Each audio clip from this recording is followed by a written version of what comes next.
One fateful day, a call shattered my world. My husband had been in an accident. The shock wasn't just from the crash, but the revelation that his mistress was in the car with him. Tragically, she didn't survive, and he was left paralyzed from the waist down. Amidst the chaos, his demands for my lifelong care began. Was I to dedicate myself to a man who betrayed me so profoundly? This couldn't be reality. I vowed to show him the depth of my resolve. My name is Mandy, aged 32. I reside with my husband, Ray, and our nearly 5-year-old daughter, Lily. Though I had paused my career for motherhood, I returned to work when Lily began daycare. Juggling work and parenthood fills my days, yet I find fulfillment, all thanks to Ray. My husband, Ray, epitomizes dedication both in his work and in nurturing our daughter, Lily. As the cornerstone of our family, he consistently strives to excel in his roles as husband, father, and provider. Our evenings follow a cherished ritual, dinner together, followed by Lily's animated tales of her day at daycare, eagerly shared with Ray. "Daddy, look what I made today." "Wow, Lily, that's impressive. You have such talent. Maybe you could draw me next time." "Okay, Daddy." "Oh, and Mary's family went to the amusement park. Can we go too?" "An amusement park adventure sounds perfect. How about we plan a family trip next weekend?" "Really? Yay, I love you, Daddy." "I love you too, Lily. Well, after your mom, of course." Ray would always wink at me, and Lily would playfully puff her cheeks in mock annoyance. These ordinary moments with my family are the treasures I hold most dear. But when did Ray start to change?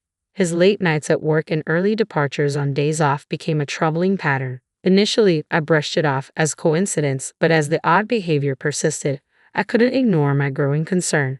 So, I decided it was time to confront him. "Ray, you've been coming home late quite often lately. Is everything okay at work?" "Ha. Oh yeah, I've got some new projects and stuff." "I see, but you also leave early in the morning on your days off, and you never tell me where you're going." "That's, well, I've been visiting my parents. I thought I should check up on them from time to time." "Your parents' house?" "To be honest, my in-laws aren't young, but we see them once every few months, and they're doing fine. So why all these sudden visits?" Although suspicion pricked at me, I didn't want to push too hard, so I let it go for the time being. 2 weeks later, Ray texted me once more, saying, "I'll be home late. I have overtime work to do." It wasn't until after midnight that he finally walked through the door, seemingly in high spirits. Yet something felt amiss about him, and I sensed it instantly. "Ray, where have you been?" "I told you, I had to work late, didn't I?" "But what about that smell?" "What smell?" "The scent of sweet perfume. It's unmistakably a woman's fragrance." "Why would you smell like that if you were working late?" "That's—" My husband's eyes darted about, betraying his obvious unease. As I persisted, he hastily interjected. "But actually, there was a client entertainment event today." "A client event?" I scrutinized his response, prompting a vigorous nod from my husband. "You see, one of the VIPs at the client's place is a woman. You'd expect some perfume to rub off if we were drinking together, right? Then why lie to me in the first place? There was no need to fabricate overtime. I felt guilty because you were working hard at home, taking care of housework and Lily. I didn't mean to lie. I didn't want to make you worry." Seeing my husband's hands clasped in front of his face, I couldn't press him any further. With work looming the next day, I opted to table the conversation and retire to bed. Yet from that moment on, every late return was accompanied by the lingering scent of that perfume. Each inquiry yielded the same response: another client event, nothing more. Unbeknownst to him, my suspicions only deepened. Then, one day, a palpable sense of unease compelled me to leave Lily with my parents and meet my younger sister. As we settled in at a cafe, I broached the subject of my husband's behavior. "Ray has been coming home late a lot recently." "So he always has the scent of a woman's perfume, huh?" "Yeah, he's definitely cheating." "Really?" My sister's sullen nod solidified my suspicion, though I had harbored doubts. Hearing it confirmed by someone else lent weight to my fears. So Ray is really cheating on me. Firstly, it's odd to have client events with the same client so frequently. And besides, he must have been close enough for the perfume to linger, right? "I suppose. I understand it's challenging with Lily and everything, but I think you need to have a serious conversation with Ray." "Yeah." Just then, my sister's voice took on a disturbing edge. Hey, look there. What's going on?" "Speak of the devil. Look over there." Is it that your husband? Following her pointed finger, I spotted Ray. Beside him, a younger woman than me clung tightly to his arm. The sight left me speechless, the cruelty of it all overwhelming. Disregarding my shock, my sister wasted no time and began snapping pictures with her smartphone. Wait, what are you doing? Why are you just standing there, sis? We need evidence. But, no excuses. Quickly, I'll take photos. You start recording a video. Urged on by my sister, I fumbled to activate the camera app on my smartphone. Ray and the woman intertwined, sharing multiple kisses before they climbed into Ray's car together. With trembling hands, I captured every damning moment. I halted the recording as their car vanished into the distance. Here I sat, Ray's wife, clutching evidence of his betrayal. The tears streamed down my cheeks, forgotten in the midst of our surroundings at the cafe. My sister remained silent for a beat before she seized my hand, her grip firm as she spoke. Sis, I know it's tough, but you really need to confront Ray. I understand, but this is about Lily too. Can we stand by and allow such a deceitful and unfaithful man to remain her father? For Lily's sake. At her words, reality crashed back in. That's right, the only one who can protect Lily is me. Ray may be Lily's beloved father, but I must address this sooner rather than later. Now that I know the truth, he forfeits his right to be a father. After conferring with my sister, we arranged for Lily to spend the day at her parents' house. Returning home, I awaited my husband's arrival, but the hours passed without his return. Around 10 p.m., our seldom-used landline rang. Who could be calling at this hour? I wondered aloud as I answered. A man's voice on the other end inquired, Is this Mrs. Johnson's residence? Yes, it is. Who's calling? This is the police. Is this the home of Mr. Ray Johnson? Yes, it is. Is everything all right? Did something happen involving my husband? Please try to stay calm. Your husband has been in an accident. What? According to the police, my husband had been involved in a car accident, and tragically, a woman who was in the passenger seat had lost her life. My husband had been taken to the nearby university hospital. Without a second thought, I rushed to the hospital. Upon arrival, I found my husband undergoing emergency surgery in the trauma unit. A police officer hurriedly entered, offering an explanation of the accident's circumstances. From what we've gathered, it seems your husband and the deceased woman were in a close relationship. Indeed. Observing your stunned reaction, the police officer inquired with a concerned countenance, Did you harbor any suspicions, madam? Yes, only today I was on the brink of confronting him with evidence of his extramarital affair. I understand. Regrettably, it must be conveyed that there is a potential for your husband to suffer from disabilities as a consequence of the accident's aftermath. That will suffice, no more. Subsequent discussions with law enforcement unveiled that the woman involved in the accident, my husband's paramour, was also wedded. The mistress's spouse, who had hastened to the scene, appeared deeply bewildered, his countenance portraying a mixture of emotions, particularly given that only Ray had survived. Several days later, my husband, having completed his surgical procedure, finally regained consciousness following the accident.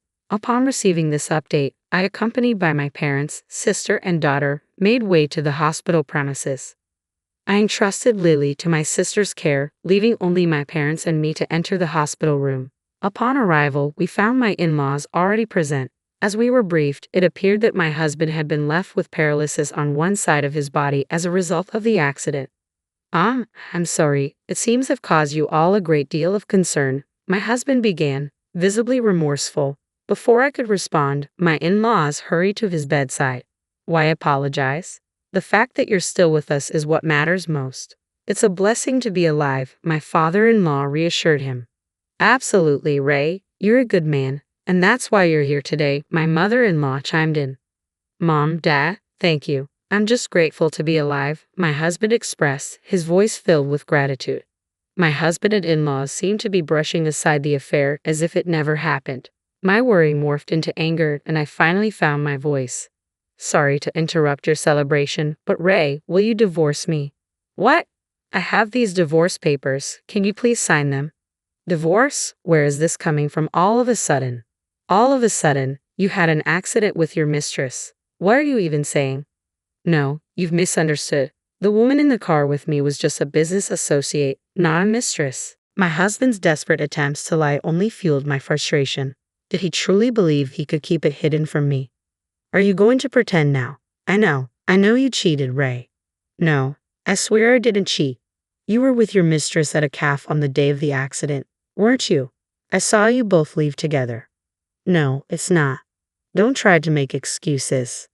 I momentarily forgot our surroundings in the hospital room and raised my voice.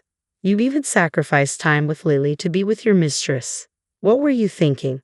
My mother-in-law interrupted me with a disapproving frown. Oh, Mandy, why are you so upset? If Ray cheated, it's probably because you did something wrong. Mother-in-law, what are you saying? Ray just woke up, didn't he? And you heard it from the doctor, didn't you? Ray has ended up with hemiplegia due to the aftermath. What does that have to do with our divorce? He needs dedicated care now. Instead of talking about divorce, you should be focusing on learning how to care for him immediately. That's right, my husband echoed his mother. You'll be taking care of me from now on as my wife. That's when it hit me. Any lingering sympathy I harbored for my husband vanished in an instant. Initially, I felt genuine pity for him after the accident, despite his infidelity. But now, I couldn't care less. There was not a shred of remorse in either of them for what they put me through. All they cared about was themselves. Suppressing my fury, I turned to my mother-in-law. Are you serious? Who in their right mind would want to take care of a cheating fool? A fool? Mandy, how dare you insult my Ray? Well, it's the truth, isn't it? He cheated and caused the accident. Isn't everything your son's fault? But even if the accident was his fault, cheating doesn't excuse his actions. So, if I made a mistake, does that give him the right to cheat? I've been juggling work, childcare, and household duties to support our family. You blame me and still defend your cheating son. Well, my unusually assertive tone caused my mother-in-law's voice to gradually soften. Unable to remain silent, my husband interjected angrily. How dare you speak to my mom like that? Perhaps thinking his status as a patient gave him an edge, my husband shot me a defiant glare. I stepped closer, my gaze piercing, and he muttered, "What the?" in a startled tone. Enough with the act. Who do you think is to blame for the predicament we're in? Well, you see, we're in this mess because you shattered our family with your affair, right? Getting into an accident with your mistress. How foolish can you be? There's no other word for it. What the? It's chaotic now because you brought up divorce out of nowhere. He still appears oblivious to his own culpability in this situation. Fueled by a deep sense of disgust and bitterness, I unleashed my pent-up fury upon him. Face reality, you pathetic excuse for a man. How much longer will you deflect blame onto others? Reflect on your own actions. You're the one who cheated, and to top it off, your mistress perished in that accident. Stop trying to justify yourself. Mandy. You obliterated our family with your reckless affair. I dread to think of the pain Lily will endure because of you. You haven't just wounded me, you've shattered our daughter's innocence. I can't remain married to someone like you. Go ahead and wallow in your own misery. As I turned to leave, Ray was rendered speechless, his complexion drained of color. Taking a moment to compose myself, I heard the hospital room door creak open, and in walked our daughter. Lily Habdid. I'm sorry, sis. I only looked away for a second. My younger sister entered behind Lily, offering an apologetic bow. Ray seized the chance to address our daughter. Lily, you wouldn't want, right? Daddy, what do you mean? You don't want Mommy and Daddy to be apart, do you? Ray was left speechless by Lily's response. What? But if Mommy's here, you're okay? Because Mommy looks sad when she's with Daddy. It's because Daddy's doing something that Mommy hates, right? Well, you see, I hate it when Daddy makes Mommy sad. I don't need a daddy. I'm fine with just Mommy. Ray seemed taken aback by Lily's words. With nothing more to say, he sank onto the bed, his shoulders sagging. When I pushed the divorce papers toward him again, he relented and signed them. I then enlisted the help of a lawyer and pursued alimony and child support, supported by evidence of his infidelity. Additionally, he was informed about the damages sought by the husband of his mistress, resulting in a substantial financial settlement. His affair with a subordinate at work came to light, resulting in his termination. This isn't just about infidelity, it's a consequence of his actions that led to a tragic loss of life. It's a form of poetic justice. The financial repercussions hit Ray hard, draining his savings and forcing him to downsize to a modest apartment with his in-laws after selling their house. I heard that his in-laws are now caring for their son, who is confined to a wheelchair. As for me, I've chosen to stay at my parents' home for the time being with Lily. Once we're settled, I intend to live independently with Lily again. However, we believed it would be beneficial for Lily's well-being to spend some time surrounded by family. On our way to daycare, I broached the topic that had been weighing on my mind. Hey Lily, are you truly okay? Ha! What do you mean? With Daddy not being here, is it okay with just Mommy and you? In response, Lily beamed and replied enthusiastically, I love Mommy the most. I don't like anyone who makes Mommy sad. I understand. Mommy loves Lily very much. Lily enveloped me in a tight hug, and I held her close, feeling a renewed determination to protect her for as long as I live. I'm sorry, I've got an amazing fiancé now. Are you jealous? Envious? Her once cute face now appeared distorted before me, not just to me but to my sister and her husband as well. They had always looked down on my husband. My anger reached its peak, surpassing the limit of my patience. My name is Luna. I work at a printing company and I'm 27 years old. Although I work with printing, I'm not operating large machines. I work in the design department, crafting various flyers and catalogs while listening to customer requests. Recently, with the advancement of stylization, the number of prints has decreased, but the design work remains busy and rewarding. Thankfully, I have more customers requesting me specifically. The flyer for the recent Christmas event was a big hit. It was so cute. Such compliments truly make me happy. This job feels like a life purpose for me. I thought I would remain single, dedicating my life to work until one day my father was hospitalized for appendicitis. During a visit to see him, a young doctor named James approached me and asked, Hello, are you here to visit someone? It turns out he is my current boyfriend and recently became my fiancé. You never know when and where life will bring unexpected encounters. Despite being devoted to work, as soon as marriage was brought up, I found myself buying wedding magazines. I guess I'm also getting carried away, sitting in the living room flipping through a magazine while having tea. Then it happened, a hand suddenly reached out, snatching the magazine away. Hey, wait a minute. What's this? A wedding magazine. Why are you looking at something like this? It has nothing to do with you, Mary, I said as my younger sister took the magazine from me. You getting married? Seriously. Look in the mirror first, will you? You should know your place. You don't even have a boyfriend, let alone getting married. On the other hand, she continued, I've never been without a boyfriend. Oh, speaking of which, my current boyfriend. Mary always had this habit of bragging about her boyfriend. Unlike me, with my plain face, my sister has always been cute and popular. People around her always indulged her, except for our parents and me. Everyone around her was always a yes man. As a result, my sister started thinking of herself as the center of the world. The arrogant sister I grew up with began looking down on me. Stay away from me, your face might drop off on me. No matter how much you study, what's that brain of yours? You won't catch a guy. Why don't you give up on pointless efforts? Oh, I got asked out again. It's so tough being popular. I envy my sister, who doesn't get any attention at all. She would continue saying such things, even if our parents scolded her severely. It was already too late. Her personality remained unchanged, and the verbal abuse towards me never stopped. Growing up, my sister now refers to me as you. Tired of my sister bragging about her boyfriend, I sighed and mustered up the courage to speak. I do have a boyfriend. In fact, we're engaged. We're getting married soon, so I'm looking at wedding magazines. My sister's movements abruptly stopped at those words. After staring at me intently, she smirked with a sarcastic smile. Oh really? So you managed to find a guy. What's so great about you anyway? He likes my energetic and cheerful personality. That's a lie. You're probably just being treated like a maid. I'll continue working, and he understands that I can't be a perfect housewife. As I said that, my sister exaggeratedly acted surprised. Ha! You're getting married and still planning to work? How quaint, marrying a poor man. Her words struck a nerve. She just couldn't stop looking down on me. Money is not an issue. He's a doctor, so there's no problem with income. I just want to continue working. As I retorted, my sister fell silent immediately. I sighed with relief and returned to my room. Oh, a doctor, I see, my sister muttered those words with a meaningful tone.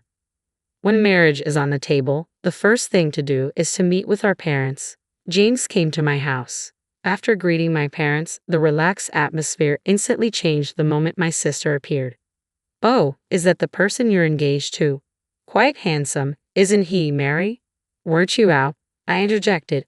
Of course, when my sister's fiancé is coming, I had to cancel my plans. Unbeknownst to her, I was relieved that she wasn't there by chance. It was because I had a bad feeling about it. It had happened several times in the past. When I was still a student, my sister stole my boyfriend. After becoming a working adult, I didn't have a boyfriend, and my sister kept making one after another, so such a thing didn't occur again. Although I felt uneasy about my sister coming back, she had grown up as well. I wanted to believe that she wouldn't do something like stealing my fiancé. My sister was oddly close to my fiancé. I couldn't help but notice a blush on James's cheeks. My bad feeling. Can we pretend that engagement never happened? I've decided to break up with you and start dating Mary. My sister's words hit the mark perfectly. Never did I imagine that even as a working adult, my boyfriend would be stolen by my own sister. I'm sorry I took your fiancé, but it can't be helped, right? After all, I'm cuter and more charming, and James' pursuit was so intense. Oh, being cute is such a crime. My sister's words, far from an apology, dripped with condescension. Beside her, James, once my fiancé, laughed and said, seriously, who would have known that you had such a cute sister? If I had known, I wouldn't have gotten engaged to you. It's a good thing we're breaking up before getting married. The moment I saw that twisted smile on his face, any feelings I had for him vanished without a trace. All that remained was a sense of disgust. I'm glad I didn't marry someone like you, a man who easily moves on to another woman. Here, take Mary as a parting gift. You're just a sore loser. Seriously, you're not attractive at all. I'm not saying this out of spite, but I genuinely mean it. It seemed that the two of them, lost in their own delusions, didn't understand how I felt. It's a waste of time being involved with you two. Goodbye. You're just making excuses for losing. You're the waste of time here. I never want to see you again. Goodbye. They left, looking down on me until the very end. After that, due to my enraged parents, they were banned from seeing our family, so I never met them again. However, I heard through rumors that they got married, but I don't really care anymore.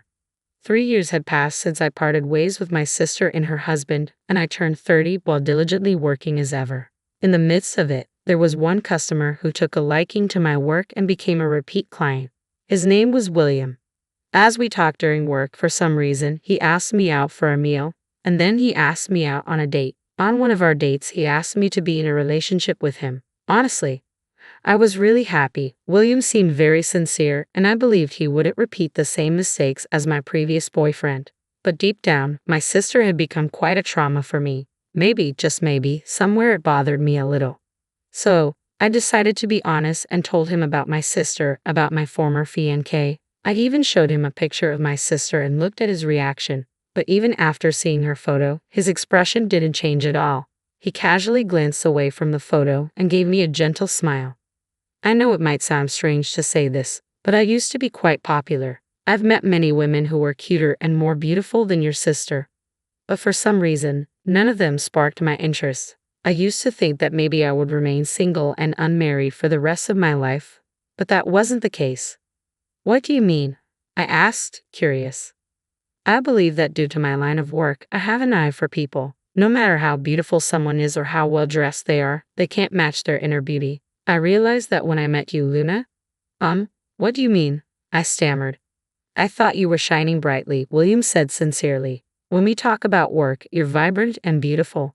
I thought you were wonderful, not just during work, but when we're having a meal or going on a date. You always smile and enjoy our time together. I could tell that you genuinely enjoy life, William confessed earnestly. And I thought you were dazzlingly beautiful. What? Wait, this is so embarrassing, I stuttered in my flustered state. But William continued, undeterred.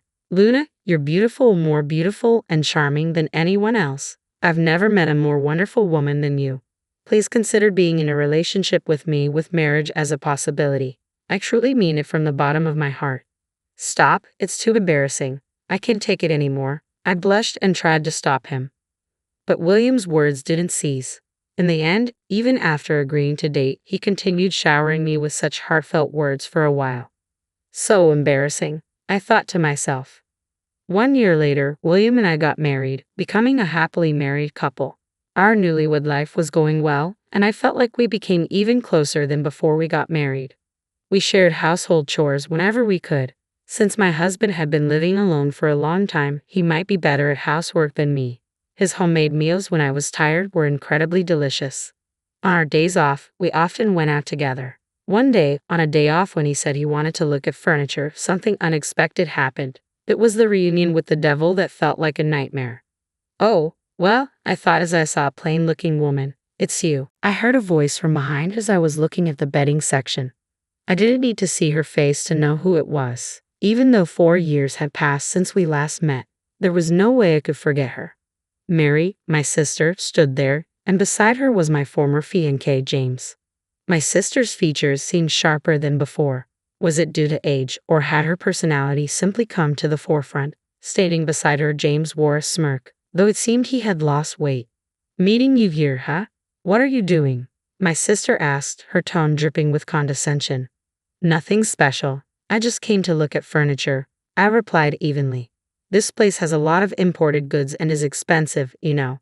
It's not a place for someone like you." "I'm tired of your condescending attitude," James chimed in, standing beside her. "Exactly. If someone like you keeps coming and going, it will lower the store's value. We might be mistaken for being poor too. Just go home already." Their rude remarks irritated me, but engaging with them would be a waste of time. I maintained my silence. However, it seemed my attitude didn't sit well with them as my sister and her husband's voices grew louder. "I hate it. Our precious high-end store is ruined. Why would such poor people come here? They can't afford anything anyway." That's right. Poor people. Go home," they continued loudly. Other customers and store employees glanced at us, wondering what was going on. Fed up, I took my husband's hand and tried to leave. But he didn't move. Finally noticing my husband's presence, my sister and her husband looked at him. "Oh, what are you to her?" my sister asked, her eyes widening. "Luna's husband." "Ha, can you marry this plain girl?" "Seriously, you're brave," James scoffed. "Did you need a housemate or something? That's hilarious."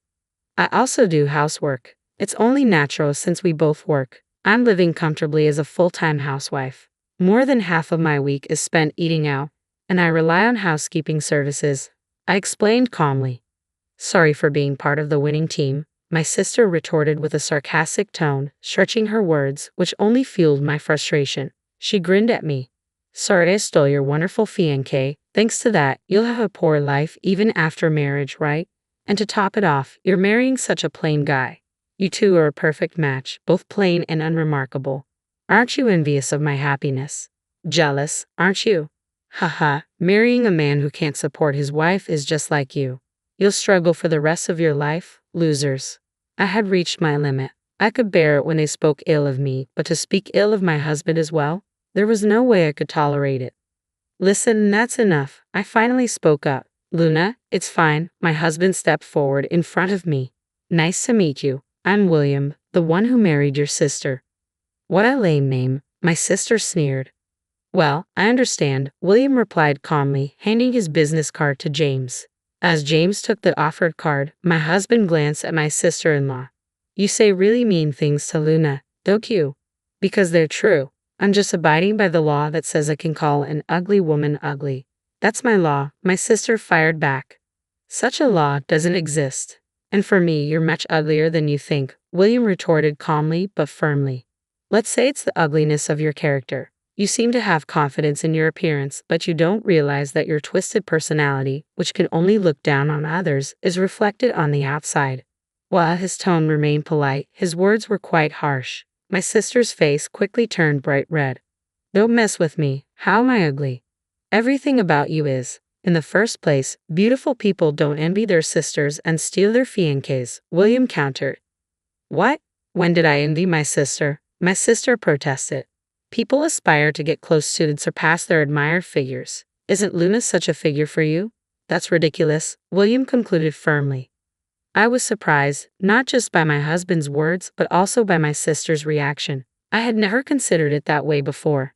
My sister had always looked down on me, but seeing her unsettled, I started to wonder if there was a possibility. If it's someone who doesn't matter, someone you don't care about, you can just ignore them. Even if Luna brings any kind of partner, you shouldn't have thought of taking them away. After all, they are not someone you found yourself. Taking someone else's position stems from jealousy towards something you can't obtain, no matter how hard you try, my husband calmly stated. I'm saying I'm not jealous, my sister retorted defensively. By taking something away, you want to have that confidence that you are superior to the other person, right? In other words, you lack confidence. Confident people can live proudly without doing such things. That's not true.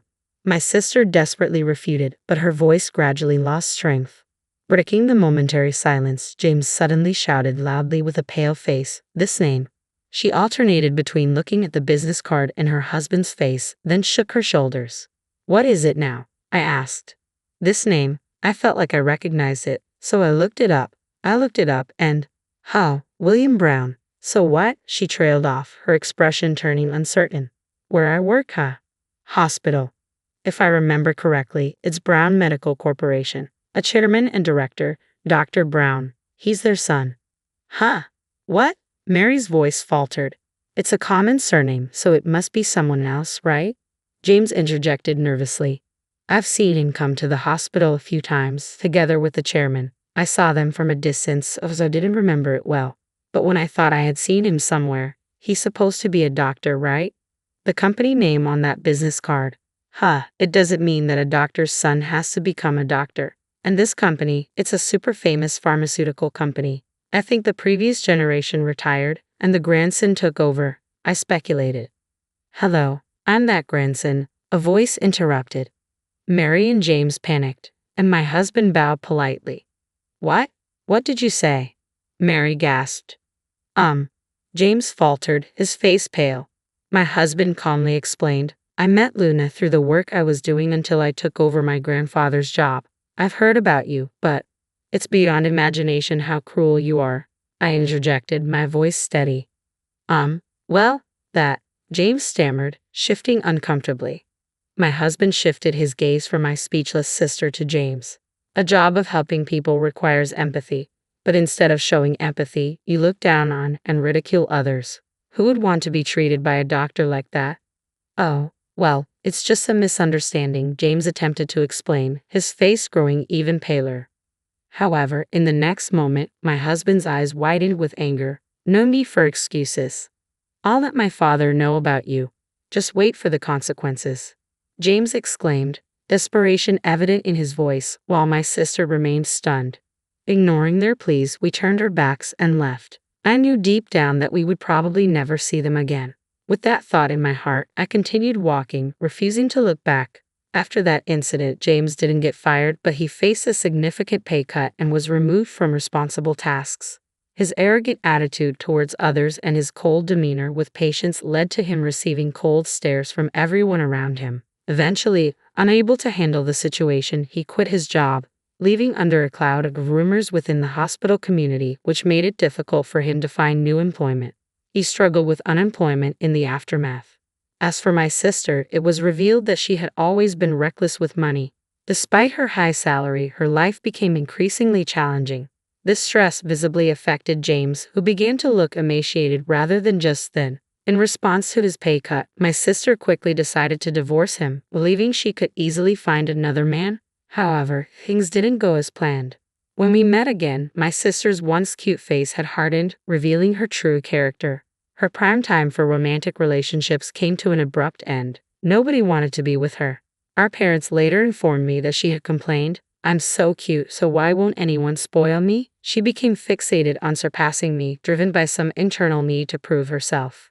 My husband speculated that deep down, my sister actually admired me, though her actions were unforgivable. Eventually, she faced the consequences of her own choices, even being rejected by our parents when she sought their help. She disappeared into the nightlife, and we never heard of her again. Free from the curse of my sister and her husband, I enjoyed peaceful days, a calm married life, and a fulfilling job that ignited my passion every day. Soon, we would become a family of 3. As I gazed at the computer monitor, I gently rubbed my growing belly, filled with anticipation for the future.